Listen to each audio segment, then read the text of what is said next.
I think, I believe, we've gone past the time of blame. And if you are, even personally, if you're to develop, if you're to grow, you have to grow with blame. You have to look at yourself, self-reflection. No matter the circumstances you find yourself in, you still have to grow, you have to thrive. And the only way to do that is to look inward and change certain things that would help you grow. Now, coming to Africa or Nigeria in this situation, yes, people are criminalized. And as others have rightly said earlier on, we are interrupted in our growth, in our development.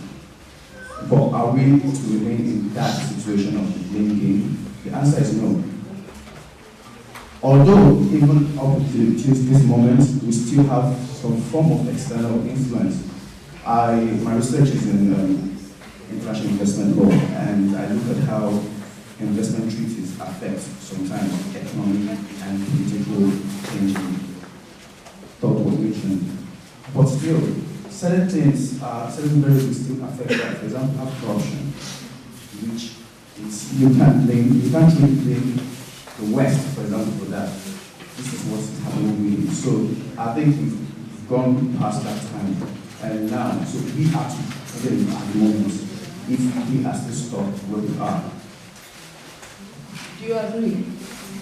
Yes, somehow I agree.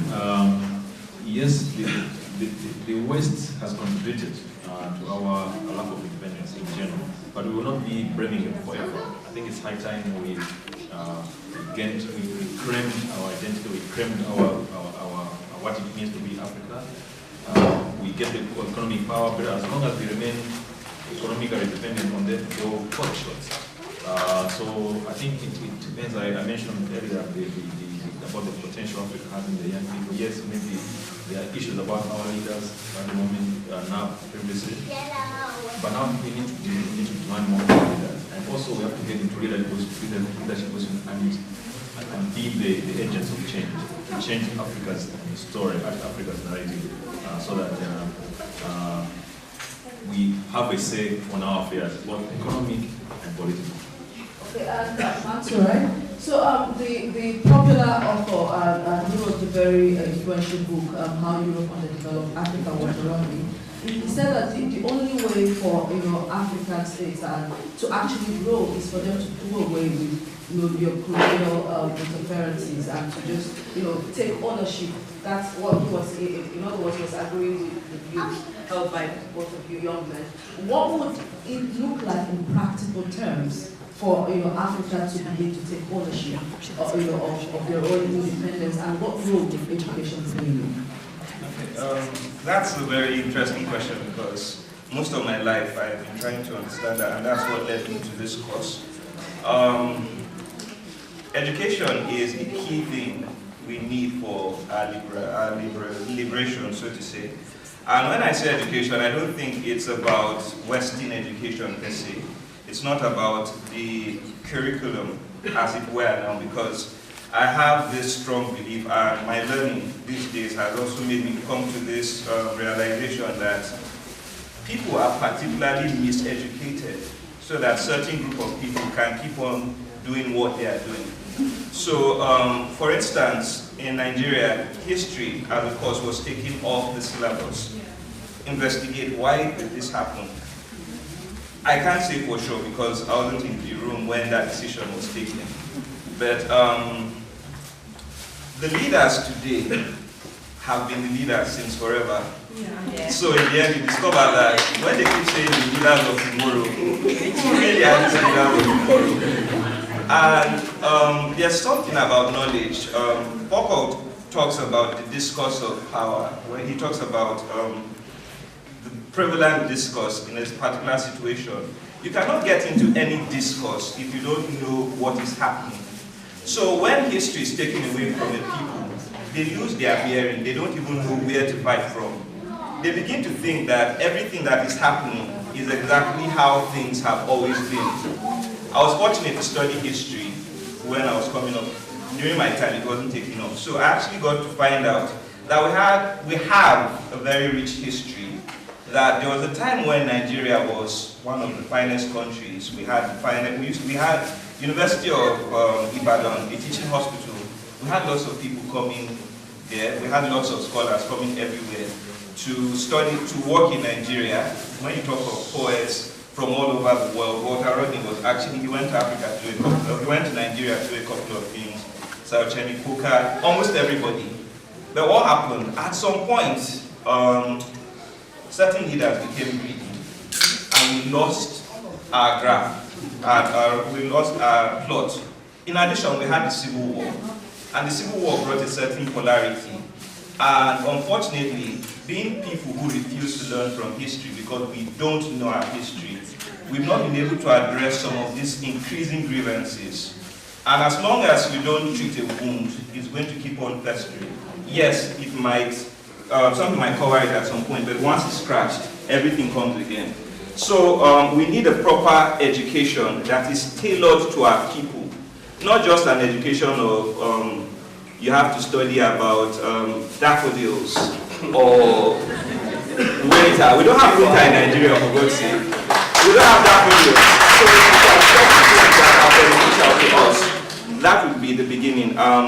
Sorry I'm taking so much time. I'll just summarize this by saying, I know for sure that the power of thought and the power of the individual can do a lot. I've been able to use literature as a tool to help a lot of people in my community in Benue State to change their thought patterns. I've been able to build some structures, and we've been able to do some programs where writers have learned to find value in themselves. So I think that if people can learn to take pride in themselves, if one person can begin to think differently, if one person knows that, okay, if I clean my house, this side will be clean, the other person cleans his own part, and importantly, we learn from our history, then we'll be able to forgive the ills of the past, make amends with the present, and prepare for the future. Very good.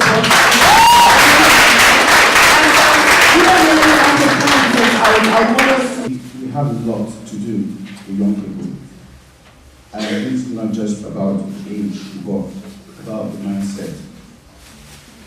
So the young people now talk about those who are forward-thinking, those who are innovative, those who are creative. And the role we have to play is numerous, both in politically and otherwise. We have, right now we have the Not Too Young to Run was driven by young people, and which led to a bill and a law in Nigeria that has reduced the age for running for the House of Assembly and the Senate and House of Reps. So it means that we can be at the change really. That the leaders of tomorrow, we should first think of being leaders of today so that we can take over tomorrow. So we have, and again, being young people, we have everything, we have energy, we have time, and we are more exposed than the other generation. So I can't actually say this is what we have to do or this is what we have to do. We have a lot to do in all aspects of our economy to move it forward. In Malawi, 60% of the population is under the age of 25. If you add those who are up to 25, if you add up to those who are up to 35, it even goes to 70-something%. And this is a huge population, and to me that's the future for Malawi. If this generation cannot start thinking of changing the country, the country will not change. We talked about the current leaders having been our leaders since I don't know when, 1964. I know there are still politicians in Malawi who were there in 1964. They are still there in office. What are the young people doing? So let's get the education. There is indigenous education. Yes, let's also get the Western education. I mean, look at the Chinese. You see the progression of the Chinese at this university. It's a deliberate strategy by the Chinese to get their children educated in the Western education and take ideas back to China and develop education. So let's get both education. There's a professor in Malawi called Professor Shinamada Chipeta. He has developed what we call indigenous economics. He has done all the research about it, published it and the likes. but the country is ignoring them. So no, we still have to start about Western economics and all those deals and everything. So we need to have a balance. It's very easy to write or speak theories about this, but I believe in practicality, because it's only when we do practical things that we can find real solutions. First, we need to get involved in the political process. For too long, young people have kept on thinking that politics is dirty, so we shouldn't muddy our hands. But until we get engaged in this political process, we keep having these corrupt people. And the major problem with Africa is the system. And as long as we don't have people who will change the system, we'll keep having problems. But even more than that, we all have individual roles to play, every one of us here. We have people who look up to us. We have people around us. As writers, we can write and change the narrative. As scholars, it doesn't matter which field we are. We can start blogs, every one of us here, and write positive things about how we want to impact change. Importantly, Olufemi spoke about Chimamanda. Chimamanda is somebody who has changed the narrative of Africa a lot. If you listen to what she says about feminism, about Nigeria, about even the single story, the dangers of the single story, you see the impact of one person. So how can one person do this? How can each individual do their own bit? As writers, write. As scholars, study and put in things that will be able to change this narrative. Talk to the people around you. Every single person counts. And until the day we realize that we all matter, and we are the government, we are Africa, we are the ones who can bring change, whether through football, whether through writing, whether as a community, as a society. Until that day, we'll keep on asking this question: what do the young or the youth need to do? But let's remember, we are the youth, and we need to do everything we need to do. Everybody wants to go to Canada. Everybody wants to go to the UK. Everybody wants to go to Paris. So what exactly is taking us there? Why can't we have it in our own country? Why can't people come to our country to see our culture and be awed? Because we go there, we see the Eiffel Tower and everything. We have very, very rich things in our country. Like now, our museums, most of our artifacts have come to Europe. Everything has come to Europe. I know that some people are struggling to bring it back to Africa and all that. But have we learned how to preserve those artifacts? How the Europeans have learned to preserve them? So we should try and build our culture, try and attract people, do things.